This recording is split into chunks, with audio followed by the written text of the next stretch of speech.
y'all see everybody all right? Well, y'all, thank you for coming out and welcome to the Emergency Management Division. Some of you have been here before. We have a number of people here that you've seen in other places. Senator Jeff Zell is here up from Clarendon and Sumter. Priscilla Elliott from Golden Harvest.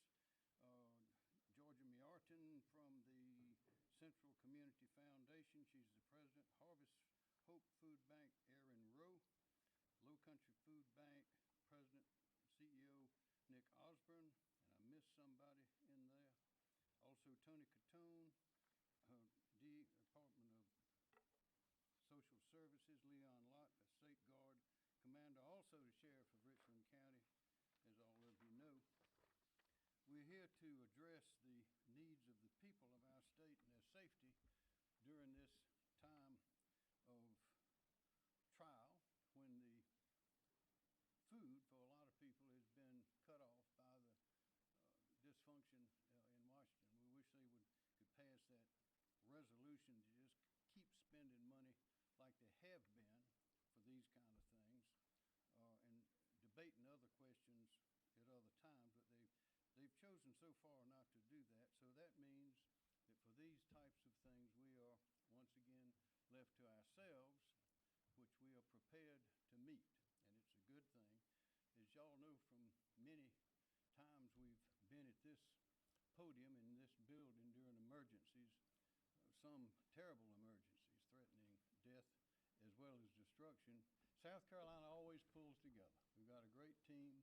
We've worked together. It's a highly experienced team. It's a highly motivated team, and it's a team that cares very much about the people of South Carolina.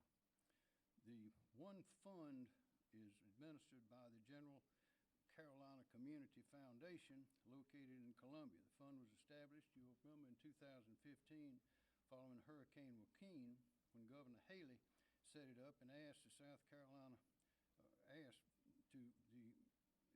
it to serve as South Carolina's coordinated philanthropic response to disasters such as this one, as well as hurricanes, other storms, and fires. The 1SC fund has been activated in hurricanes Matthew, Florence, Helene, as well as COVID, as you remember. 99%, that is 99% of every dollar donated to the 1SC fund is granted to nonprofits, that is charities that provide local assistance in South Carolina. The remaining 1% goes for outreach and study and research and reporting and administration and the oversight of grant contracts. The Central Carolina Community Foundation has activated the 1SC fund to provide emergency monetary support, that is money, funds, to food banks and local feeding partners statewide during the suspension of the SNAP program. We don't know how long that's going to be. We'll address that in a few minutes about how quickly we can respond. Now again, this is for money, for checks, for contributions to charities. And we're asking you to do this. This money that goes to the 1SC fund will go directly to the food banks that we have that have been established for years all over South Carolina. We have a presence of food banks in every single county. All of this can be found online. We have 900 food banks and food pantries in the state, and they're broken up into 4 regional groups: the Golden Harvest Food Bank, the Harvest Hope Food Bank, the Low Country Food Bank, and the Second Harvest Food Bank of Metro Lima. Also, the second part of the effort is I've asked the State Guard to participate. The State Guard has men and women all around our state that can respond to disasters, that can help in a variety of ways, and they will be there to assist in whatever way they can at these locations during this time. So we really do have a great team. And what we're asking is, we know people give regularly, some very generously, to charities, food banks, all these various charities all over the state. We want to encourage you to keep doing that. But this money that comes into 1SC fund will be used only for this effort. having the food and other supplies and things that are available at these food banks all over the state. All this can be found online, and we'll have questions in a little while. Georgia? Thank you. Governor, thank you for calling on us at Central Carolina Community Foundation to activate the One SC Fund, which, as you said, was created in partnership with the governor's office 10 years ago. I do want to say very clearly that South Carolinians know how to help their neighbors in times of crisis. Most recently, we saw that with Hurricane Helene. That was the largest activation of the One SC Fund. As context, that raised over $6 million. I want to say that today because we need people to step up and give in ways that they have never given before. We need our corporate partners and other foundations, philanthropy, to come together in a unified way to make sure that 550,000 people in this state who will not have access to their food benefits on November 1st have the food resources they need when they turn to their local food pantries and food ministries and food banks. As you said, Governor, there is a network of hundreds upon hundreds of people who show up every day to volunteer, to serve, to bring food donations, food products. But our food banks are short of the food resources that they need right now. And that's where the One SC Fund comes into play. We are here to raise those dollars and make grants as quickly as possible. Every dollar that comes into the One SC Fund, as you said, 99% will go right back out into local nonprofits here in South Carolina, including the large food distribution centers that you see their leaders standing here with us today. The One SC Fund starts at zero. We don't have a reserve of dollars waiting to be deployed. Today, we are opening this fund so that you can give. We're opening it because the need is great, and we urge you to go to One SC, make a cash contribution, mail in a check, give by credit card, or contact us if you'd like to make a gift in another way. We appreciate you, Governor, Team SC. We are so grateful for the nonprofits working day in and day out to meet needs, not only in times of crisis like this, but year-round. Thank you to our food banks, and thank you to the volunteers, the givers, the philanthropists in our community who step up every day and in times of crisis like this. Thank you. Thank you, Georgia. And I'd like to note one thing. Usually when we're here with these meetings and briefings, we are speaking about a disaster that we know is going to come. Well, this is a disaster that may come, but this is a disaster unlike the others that we can avoid. And we can do that by doing what we are prepared to do, and that's all the citizens working together to help those who need the help, who need food. Thank you. And Erin Rowe, Harvest Hope Food Bank. Thank you. My name is Erin Rowe. I'm the CEO of Harvest Hope Food Bank. We are the largest food bank in South Carolina, covering a 20-county footprint from the upstate all the way down to that PD corridor. Thank you so much, Governor McMasters, for hosting today. When I think about what we're about to approach and face, I am going back to Hurricane Helene because that was a great testament of people coming together. South Carolinians do take care of each other, and that's what we're calling on right now. A lot of times the perception is food banks are funded by the state. We actually don't get funding from the state. We are 100% philanthropically driven, so we can only provide the food that is given to us and the support that is given to us. When we're looking at the shutdown, we are actually at a critically low food point right now. That typically happens this time of year, going into winter months, going into the holidays. So our shelves are pretty bare across all three of my warehouses in Greenville, Florence, and Columbia. So we are actively looking for food resources. To purchase food is a 2 to 3 week lead time to get that tractor trailers of food into our facilities. So I just want everybody to understand this isn't a light switch I can flip on tomorrow and fill up all three of my warehouses. To address the 550,000 people that are going to be needing assistance in about a week's time. So we do ask that everybody comes together and that we do take care of our neighbors. This is a moment for us to step up because people need to eat. So I appreciate you hosting this today, and I'm looking forward to us working together. Thank you. Thank you, Erin Rowe. Nick Osborne, Low Country Food Bank. Thank you very much indeed, Government McMaster, and everyone who's here today to support our neighbours who unfortunately are facing hunger here in South Carolina. My name's Nick Osborne. I'm the President and CEO at the Low Country Food Bank. I'm also the Vice Chair of the Feeding the Carolinas Association, which is a dual state association representing food banks across the Carolinas. At the Low Country Food Bank, we serve the 10 coastal counties of South Carolina. And just to give a sense of the scale of the work that we do, in the past year, we distributed 46 million pounds of food. That's the equivalent of 33 million meals. Unfortunately, in this past year, we are seeing an increase in the levels of food insecurity. We've seen in some parts of our service area increases in need of up to 30%. So there is certainly a need amongst our communities.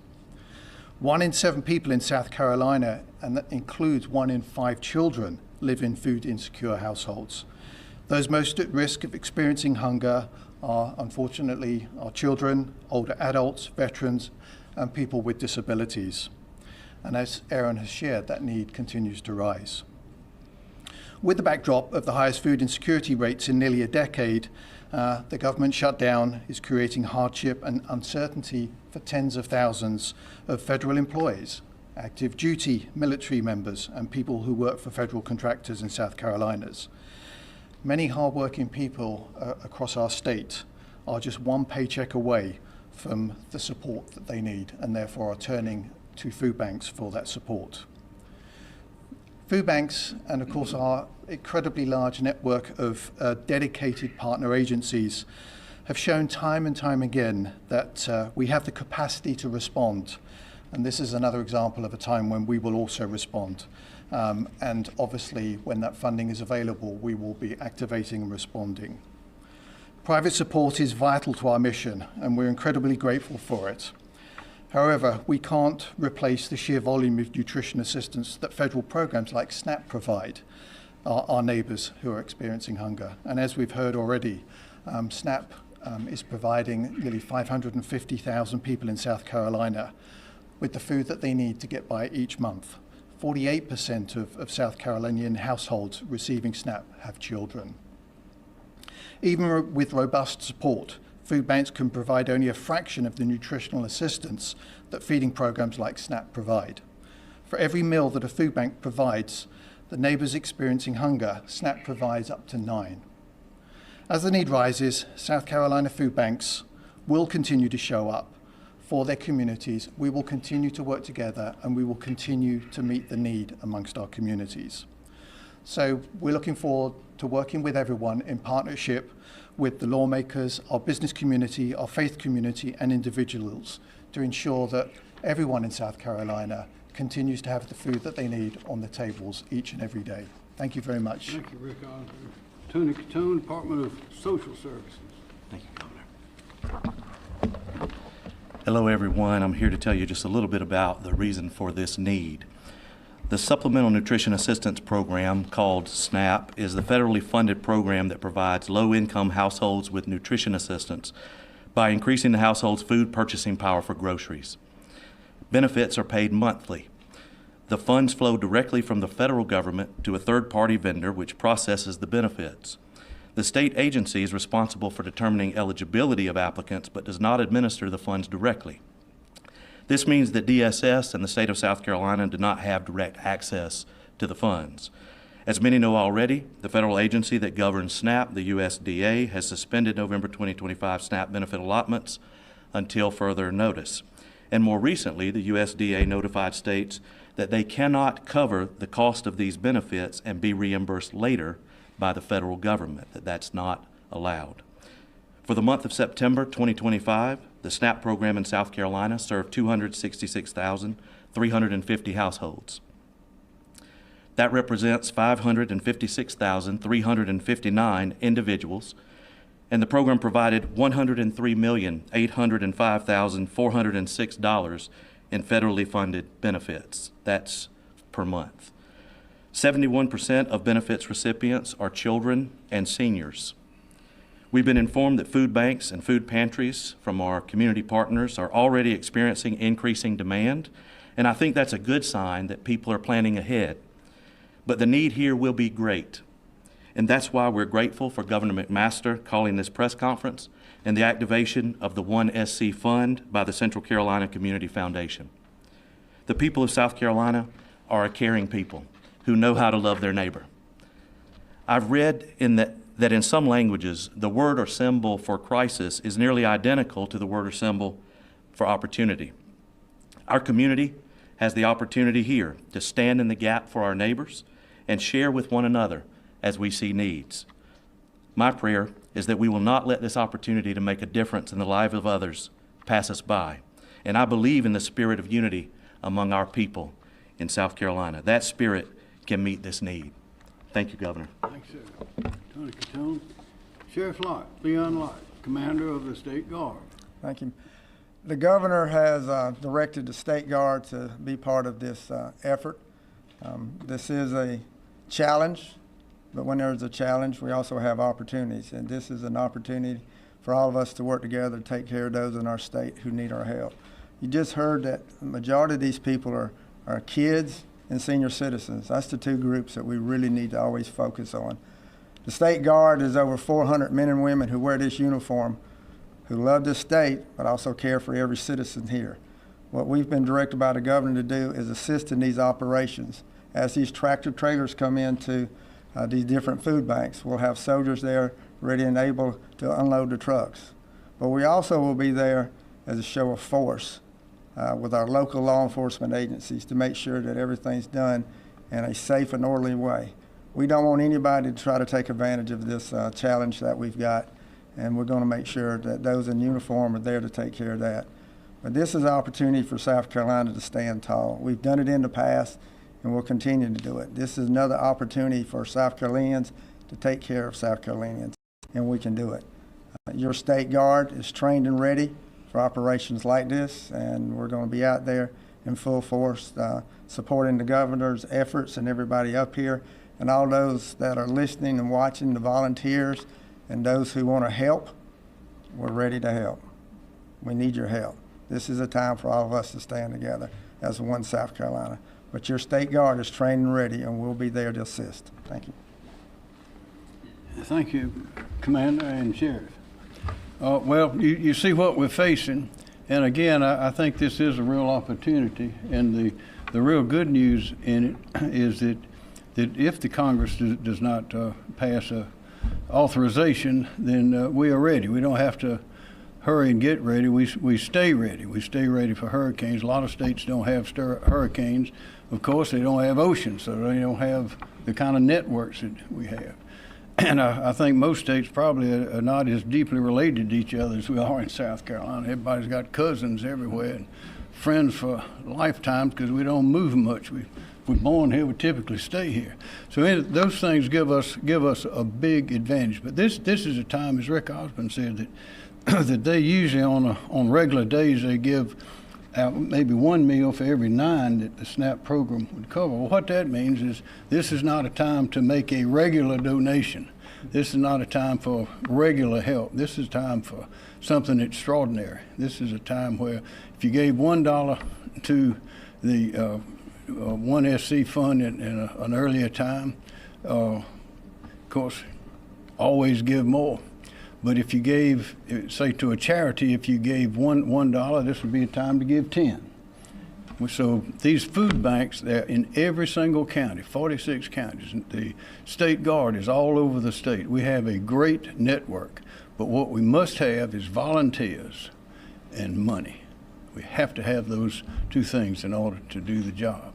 But I'm confident that we can do it. Does anyone have a question they'd like to ask anybody here? Yes, sir.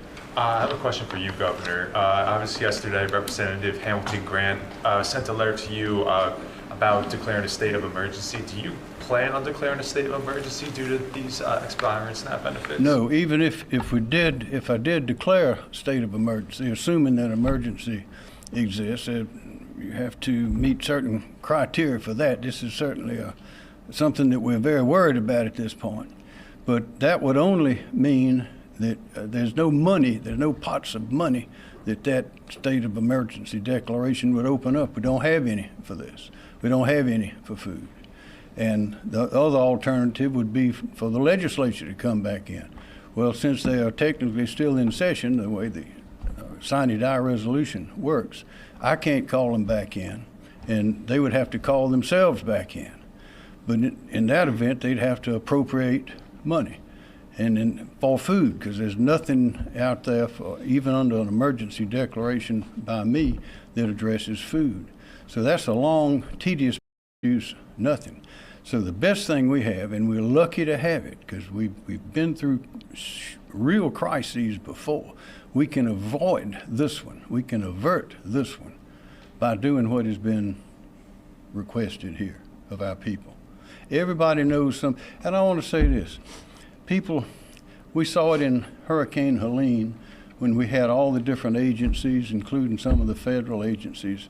There were people that we noticed that seemed to be a little bit shy about asking for help here or there. There's no shame in asking for help when something like this happens, when you do not have enough money for food, and that's why you're on the program to begin with. Your neighbors are happy to help. That's why we're here. So I'd say if you need help, come on in and bring a friend with you. You probably know somebody else that needs help that has never asked for it before and embarrassed or shy, just don't want to do it. This is a time for us to work together. And something like this will happen again. We're going to have real disasters. We don't know what's coming from the hurricanes. The hurricane down in the tropics now is going 175 miles an hour. We never have seen one of those, and we hope we don't see that one. But we've seen real disasters. This is something we can avoid. This is something that we can take care of ourselves without depending on anyone else. And that's a great thing. Another question. Governor McMaster, we're hearing this plea for South Carolina residents to step up and give. How is the South Carolina government itself going to step up? Well, there are very few mechanisms that we have other than the agencies that are already in place. But we have no agency that gives out food. This is what that's what the SNAP program was there for, is there for, and we can put ourselves into that position right now by what we're doing today. When you're standing up there, it's a disaster that we can't avoid. It's a hurricane that we can't deflect or move. This thing, there seems like there's at least 3, 4, 5 different ways you could avoid this. Is it frustrating that no one's taking the initiative to try to avert this crisis? Well, we have to deal the cards that were dealt, and they're frozen in Washington right now, so we're doing it ourselves. And fortunately, we have the ability, we have the assets. All it takes is the will to do it. Yes, sir. A lot of elderly are on SNAP and may need food to take their medicine, and now they might have to use their medicine money to buy food. Is there anything in place for them like that? I think the short answer is that there is nothing that substitutes for SNAP. That is the federally funded program that is designed to provide for this food need, and so there really isn't a ready substitute that exists. For Aaron or Nick, both of y'all have mentioned, including this morning, but repeatedly, there is a way food banks can totally make up and fill this gap that SNAP could potentially leave by the end of this week. Is there anything else you want to see the state do, or you want to see done in general short of congressional action to avert this crisis? I'll take that. It's just a matter of math, honestly. $100 million per month is not something that we've ever seen philanthropy raise in a week. So it's a matter of having money to buy food. We will buy it as fast as we possibly can with the money that's given to us. But once again, we're limited by the amount of donations that we receive.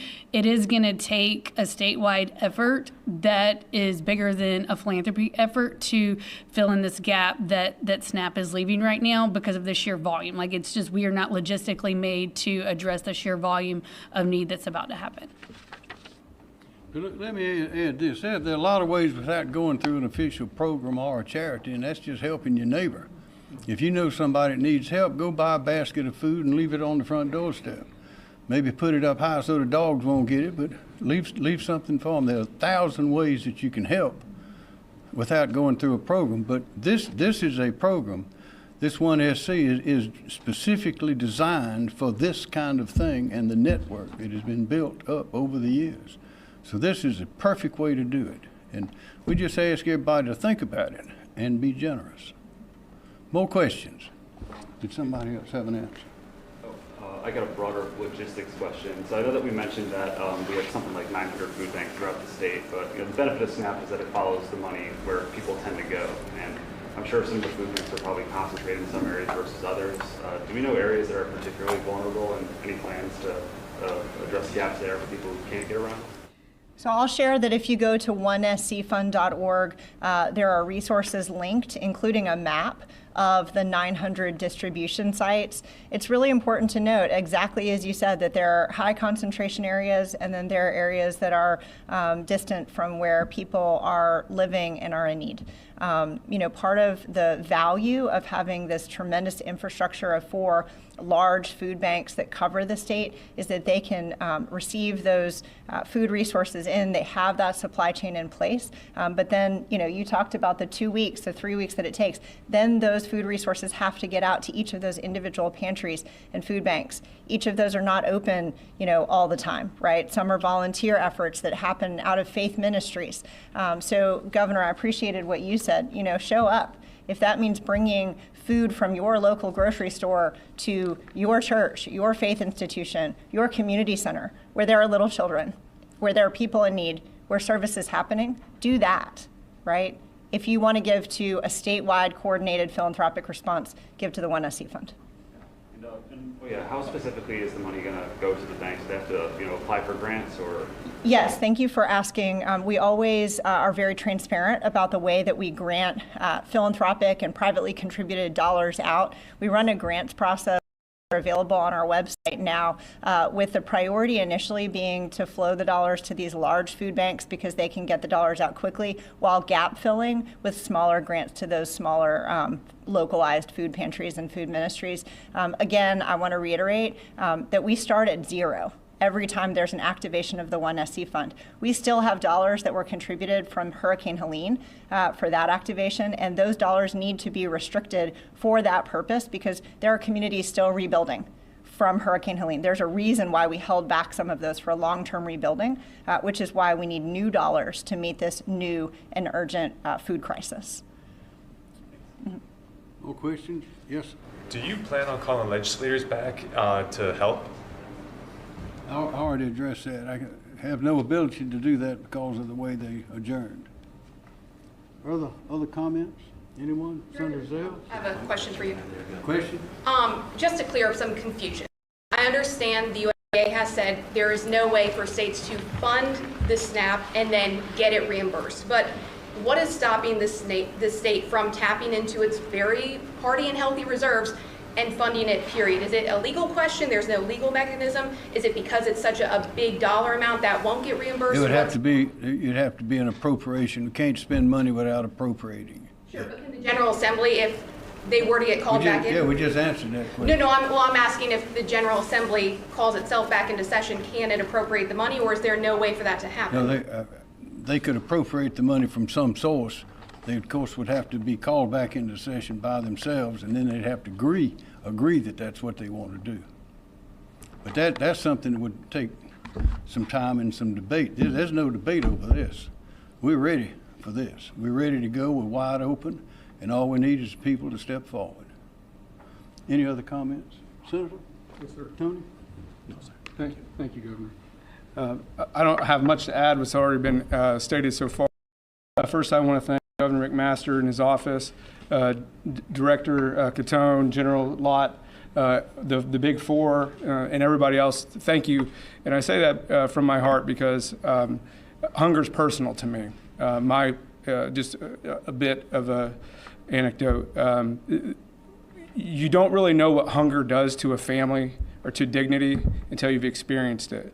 And many of our districts and our families are in food deserts, so they're already resource strapped, and then throw on the condition that no money is to chase those scarce resources, we're finding ourselves in what could be a very big problem. So I think leadership like this, organization, relationships like this is how we deal with it. I think it highlights the fact that, you know, we are very dependent on the federal government, and for something as simple as eating, you know, daily sustenance for our folks.